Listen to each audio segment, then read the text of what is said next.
नक्शे करबला की मट्टी पर सब करती है।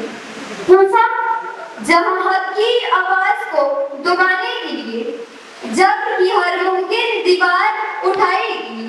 आज उसी ही जब्र की वाजगश कश्मीर है और कूफा वालों ने जब अपनी दुनियावी ख्वाहिशात की जंजीरों में जकड़े हुए हुसैन को देखा तो बियाबान छोड़ दिया, तो हुसैन ने हक का अलम बुलंद किया और अपनी कुर्बानी से जुल्म के खिलाफ हयात जावेदा की वो कंदील रोशन की जो आज भी रहनुमाई का मीनार है। सदियाली वक़्त कश्मीर में भी एक तरफ जुल्म और सितम का राज है और दूसरी तरफ हक को इंसाफ के लिए सुलगते हुए मजलूम दिल है।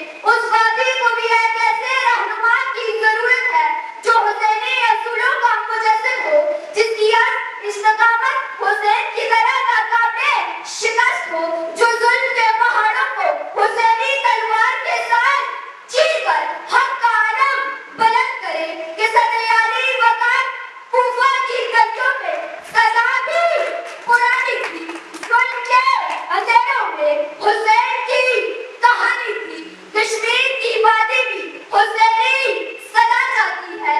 हर दिल में एक ही हुसैन की तलब बाकी, हर दिल में एक ही हुसैन की तलब बाकी थी।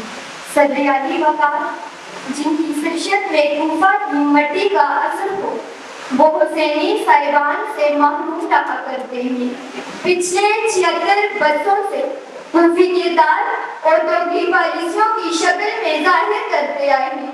लाइन ऑफ कंट्रोल पर लाशों पर सियासत करनी हो या दुबई के बाजारों में तजारत के सौदे, ये किरदार आपको पेश नजर आएंगे। एक तरफ ये किरदार उम्मत मुस्लिमा का राग लाते हैं और दूसरी तरफ गैर मुसलमानों के साथ मायदे भी किए जा रहे हैं। हक तो ये था कि रस्म शब्बीर के साए में खड़े होकर रस्म शब्बीरी निभाया जाता।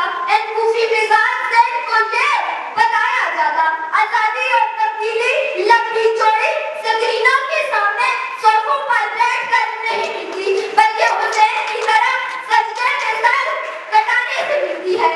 कि सदियाली वक़्त जब रूह से लगाते हो लब्बैक हुसैना, तो दिल से यज़ीदों का डर क्यों नहीं जाता? अगर कहते हो उसमें शब्बीर पे कायम, तो दरबार में क्यों जाते हो? सर क्यों नहीं जाता? तो दरबार में क्यों जाते हो?